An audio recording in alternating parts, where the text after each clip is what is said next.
Welcome. If you want to turn on double press feature of your power key in Samsung Galaxy S21 Ultra, just let me show you that it's not working.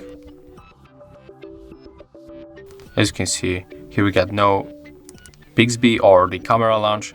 So if you want to turn it on back, you have to go for the settings, then tap on the search bar, type here the side key, and we have to go for the advanced features. As you can see, it's right here, and it's currently turned off, right? So to turn it on, we have to click here, and we can use the quick launch camera, right?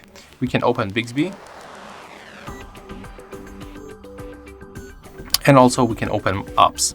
So I'm going to link maybe with YouTube.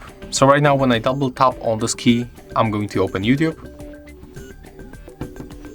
So as you can see, that's how you can turn on and customize this double press feature on your S21 Ultra. Thank you guys for watching. Leave thumbs ups, comments, and subscribe to our channel. See ya!